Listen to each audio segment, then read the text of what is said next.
Matin, on va démarrer avec la une du Soleil, quotidien de service public, sur le programme spécial présidentiel de modernisation des sites religieux. Nos confrères l'ont annoncé hier. Une œuvre d'exception, un spécial 7 pages qui fait donc le point de situation sur d'énormes investissements à coût de plusieurs milliards depuis 2012. De Dakar à Medina Gounass, en passant par Touba, Tiwawan, Yassane, Thiénaba, l'église catholique, Medina Baye, Léona Yassène. Je vous propose évidemment de retrouver ces dossiers exclusifs dans les colonnes du Soleil et surtout de les lire. On poursuit avec la une de Direct News et cette fois-ci, à la une, il y a le docteur Oumar Sarr. Nos confrères nous le présentent ce matin. Retour donc sur son portrait. Il se confie toute son expertise scientifique. Il la mettra évidemment au service de la nation. Vous pouvez évidemment lire ses propos à la page 3 notamment. On poursuit avec Dakar Times, actualité internationale, avec la coopération Israël-Afrique analysée pour nous durant les 10 ans de règne de Netanyahou. Et au pouvoir depuis 2009, le Premier ministre israélien est dans une dynamique de mettre en place sa diplomatie à destination de l'Afrique. Un bilan ni positif ni négatif, c'est ce que constate Dakar Times à sa une ce matin. On passe à la une du quotidien L'Évidence et c'est un autre portrait qui nous est proposé. Le portrait de Thérèse Diouf, justement, à la page au 5 justement du quotidien L'Évidence. Thérèse sans faille, peut-on lire à la une de ce quotidien.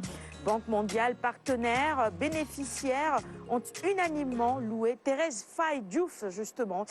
2,8 milliards le coût du projet de développement de la petite enfance. Et oui, on l'a connue à la tête justement de cette structure pendant 8 ans, l'Agence nationale de la petite enfance, de 2019 à 2025. Il y a un projet de 2,8 milliards pour le développement justement de ce secteur. Cerise sur le gâteau d'une mission accomplie. On passe à la une du quotidien maintenant. On est dans le temple de Thémis, sur le différend avec le juge Yahya Amadoudia.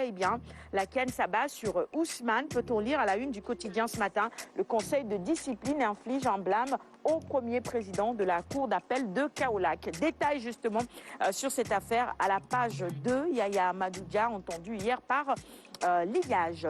Vox Populi sur l'impact de la malnutrition au Sénégal. On parle donc santé.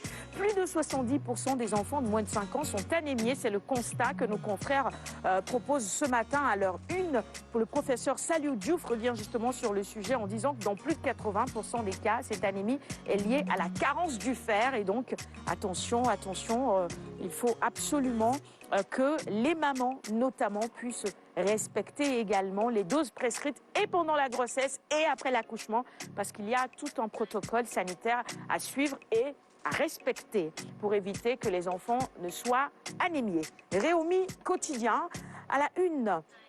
Le nouveau patron du CNG, il s'appelle Birassen, il remplace donc Alioune Sarr. Il se prononce ce matin. Nos confrères également nous livrent quelques lignes sur sa personnalité et son parcours à retrouver à la page 11. On poursuit cette fois-ci avec la une du quotidien Libération sur cette affaire qui défraie la chronique en ce moment.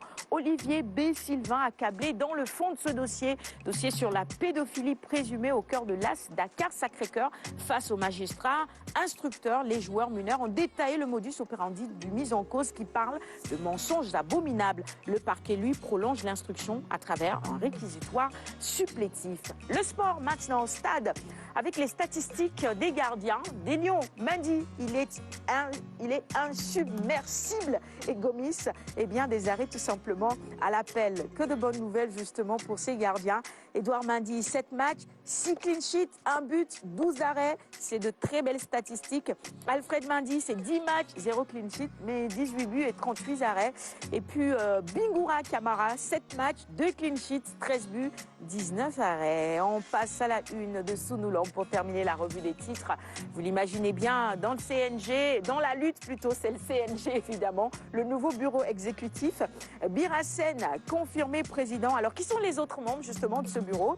Ils nous sont présentés à la une de Sunoulam ce matin. Adama Diop, Aziz Gueye, Babacar Tchoun, Isabelle Sambou, Khalifa Sound, Diamé Diop, Issa Ndiaye, Souleymane Boun, Daouda Diop, Meissa Ndiaye, Moustapha Gueye et bien sûr Yekini.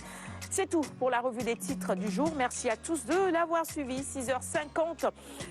Après la revue des titres, vous connaissez la tradition, les habitués le savent, eh bien les quotidiens sont tout simplement offerts à notre invité. Mais avant, geste barrière évidemment. C'est important de continuer à les observer malheureusement. Le virus, c'est encore parmi nous.